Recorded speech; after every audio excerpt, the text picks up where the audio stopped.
एक बार एक गोरखपुर नाम का गांव था। उस गांव के पास एक जंगल था जिसके पास एक चुड़ैल रहती थी। वो बहुत ही डरावनी थी। वो चुड़ैल हर रात 3 बजे गांव वालों को दिखाई देती थी। वो अपने दोनों हाथों में 2 मटके लेकर चलती थी। उन मटकों में से आग की लपटें निकलती थी। गांव वाले उसकी खिड़कियों से उसे देखते रहते थे, लेकिन किसी ने भी उसके पास जाने की हिम्मत नहीं की। अरे सुनो, ये चुड़ैल हर दिन आधी रात को अपने दोनों हाथों में इन 2 मटके को लेकर क्यों घूमती है? ये मत जानिए कि ये डायन कौन है।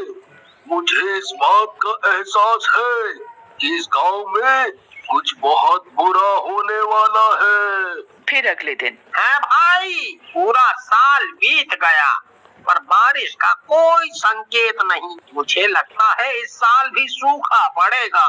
भाई, ऐसा लगता है ये उस मटके वाली चुड़ैल के कारण हो रहा है। वो हर रात गांव भर में अपने दोनों हाथ में आग से भरे 2 मटके लेकर जाती है। मुझे लगता है इस वजह से इस गांव में सूखा पड़ रहा है।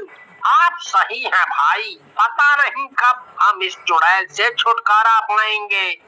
चलिए भाई, देर हो रही है। फिर वो दोनों गांव वाले कुएं से पानी लाने के लिए लालची व्यापारी के घर जाते हैं। जो भी गांव वाला देरी से आता है उसे बड़ी लाइन में खड़ा होना पड़ता था। क्योंकि गांव में सूखा पड़ चुका था तो वो लालची व्यापारी गांव वालों को ज्यादा पैसों में पानी बेचता था। उस लालची व्यापारी के पास एक बहुत गरीब गांव वाला जाता है।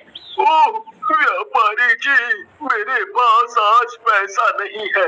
मैं कल इसके पैसे दे दूंगा। आप मुझे कुएं से पानी लाने दो। ओ, यहाँ से चले जाओ, किसी को बिना पैसे के पानी नहीं मिलेगा।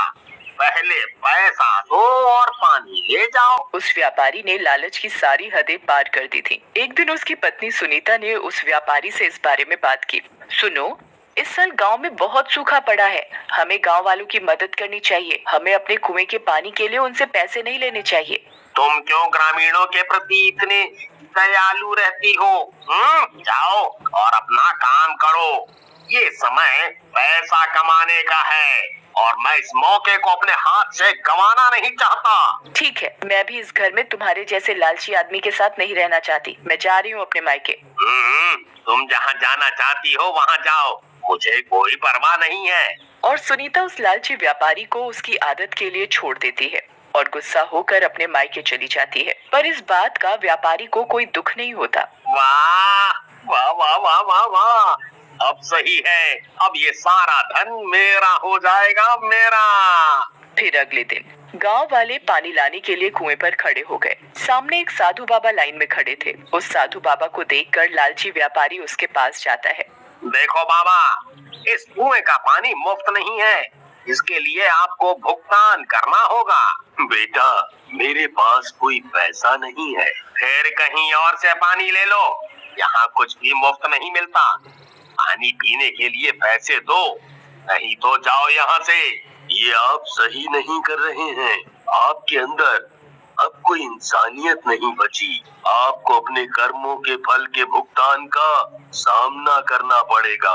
इतना कहकर संत वहाँ से चले गए। फिर रात में चुड़ैल फिर से गांव अपने दोनों हाथों में मटके लेकर आई। गांव वाले उससे बहुत डर गए। इस बार वो सीधे व्यापारी के घर गई और दरवाजा खटखटाया। ओहो, रात को पानी लेने कौन आया है? मुझे दंग रह गया। रात को नींद से उठाया, अब तो मैं उससे पानी के लिए ज्यादा पैसे लूंगा। तब लालची व्यापारी ने खिड़की से झांक कर देखा तो वो दंग रह गया। मैं मर गया। ये मटके वाली चुड़ैल है। अरे, ये आज यहाँ क्यों आई है? अब मैं क्या करूं? अगर मैं दरवाजा खोलता हूँ तो वो मुझे जिंदा खा जाएगी। मटके वाली चुड़ैल ने फिर से दरवाजा खटखटाया, लेकिन डरे हुए व्यापारी ने दरवाजा नहीं खोला। फिर चुड़ैल ने दोनों मटकों में से एक मटके को उसके दरवाजे पर रख दिया और वहाँ से चली गई। हे भगवान, तेरा लाख लाख शुक्र है, मैं बाल बाल बच गया। फिर वह देखने के लिए बाहर निकला। वह अपने दरवाजे पर एक मटके को देखकर हैरान रह गया, जिसमें से आग की लपटें निकल रही थी। ऐसा लगता है कि चुड़ैल यहाँ थोड़ा पानी मांगने के लिए आई होगी, इसीलिए उसने अपने मटके को पीछे छोड़ दिया। इसे पानी से भरने दो, नहीं तो वो मुझे नहीं छोड़ेगी। इसके बाद उसने मटके में पानी डाल दिया, लेकिन वो अंदर नहीं गया, बल्कि उस मटके की आग की लपटें और बढ़ने लगी। ओह, ये क्या हो रहा है? पानी ने मटके की आग नहीं बुझाई और ऊपर से आग की लपटें और बढ़ गई हैं।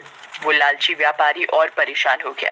फिर अगले दिन सुबह वो मदद के लिए सीधे उस साधु की झोपड़ी में गया, जिस साधु को उसने पानी पिलाने से इनकार कर दिया था। वो बहुत डरा हुआ था, ये सोचकर कि पता नहीं अब वो साधु मुझे माफ करेगा या नहीं, या मेरी मदद करेगा भी या नहीं। साधु बाबा, मुझे माफ कर दो। मैंने तुम्हें उस दिन पानी लाने नहीं दिया था। मुझे उस दिन के बाद खुद पर बहुत शर्म आई बाबा। बाबा, मेरे घर में एक मटके वाली चुड़ैल अपना एक मटका मेरे घर के बाहर रख गई है, जिसमें से आग की लपटें निकल रही हैं। मैंने भी पानी से आग बुझाने की बहुत कोशिश की, पर बुझने की बजाय और बढ़ गई। बाबा, मेरी जान बचा लो बाबा। इस समस्या का हल करो बाबा, हल करो। अरे मूर्ख आदमी, मैंने तुमसे पहले भी कहा था, तुमने लालच की सारी हदें पार कर दी हैं। अब तुम्हारे अंदर इंसानियत नहीं बची है, इसलिए चुड़ैल ने तुझे भूत लोक का मुखिया चुना है और उसने तुझे बुलावे के रूप में वो मटका दिया है। अच्छा बाबा। बाबा, अब ये बताइए कि अब मैं क्या करूं? मैं चुड़ैलों की दुनिया का मुखिया नहीं बनना चाहता। कोई तो उपाय बताओ बाबा, इस मुसीबत से बाहर निकालो। अब तुझे उस चुड़ैल से कोई नहीं बचा सकता। लालची व्यापारी उदास होकर अपने घर की ओर चल देता है। फिर अगली रात को वो लालची व्यापारी बहुत डरा हुआ होता है। उसके दिमाग में बस वो मटके वाली चुड़ैल चलती रहती है। हे भगवान, रात के 3 बज गए हैं। पक्का वो चुड़ैल फिर मेरे घर के बाहर आएगी। लालची व्यापारी को फिर से डरावनी आवाजें आने लगती हैं। हे भगवान, लगता है ये मटके वाली चुड़ैल फिर से आ गई है। अरे बचा लो प्रभु, बचा लो। तब चुड़ैल अपने एक हाथ में एक मटका लिए हुए आ रही होती है। हे भगवान, ये मटके वाली चुड़ैल आज फिर अपने एक हाथ में एक मटका लेकर आ रही है। तब डायन ने दरवाजे पर एक और मटका रख दिया और वहाँ से चली गई।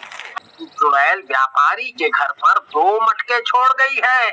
ओ भाई, मैंने सुना है और जाके देखा भी है, वहाँ कुएं के पास 2 मटके पड़े थे। कोई ग्रामीण 2 दिनों से पानी लेने नहीं आ रहा है। अब मैं क्या करूं? कैसे कमाऊं पैसे? इस चुड़ैल ने मेरे व्यवसाय को नष्ट कर दिया है। उसने फिर से मटके की आग को शांत करने की कोशिश की, लेकिन आग की लपटें और बढ़ गईं। हाय, मैं मर गया। ये आग और भी बढ़ गई। अब क्या करें? क्या करें? फिर रात को घबराया व्यापारी खिड़की से बाहर देख रहा था और उसने चुड़ैल को आते देखा। फिर अगले दिन उसकी पत्नी सुनीता चुड़ैल के बारे में जानकर वापस आ गई। सुनीता, तुम इतनी अच्छी हो कि तुम वापस आ गई। मैं एक बड़ी समस्या में फंस चुका हूँ। वो चुड़ैल मेरा पीछा कर रही है। मुझे क्या करना चाहिए? मुझे कुछ समझ नहीं आ रहा। मैंने तुमसे पहले ही कहा था कि तुमने अपनी सारी हदें पार कर दी हैं। ये तो होना ही था। लेकिन मैं अब सही रास्ते पर आना चाहता हूँ।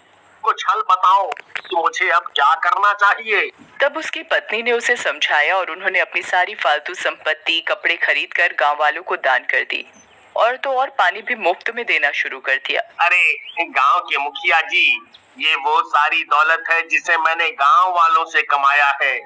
मुझे अपनी गलती का एहसास हो गया है। कृपया इस धन को गांव वालों के बीच बांट दो। सुनीता, मैंने सारा पैसा गांव वालों को प्रदान कर दिया है। अब मेरे दिल में कोई डर नहीं है। तुम पर गर्व है, तुमने इतना अच्छा काम किया है। फिर रात में मटके वाली चुड़ैल ने व्यापारी के घर पर दस्तक दी।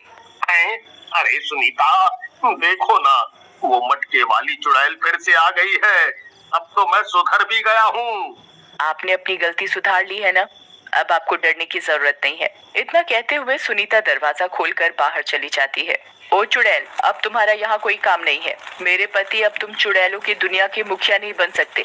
अब तुम कहीं और जाओ और किसी दूसरे बुरे व्यक्ति की खोज करो। तब चुड़ैल अपने दोनों मटकों को अपने दोनों हाथों में लेती है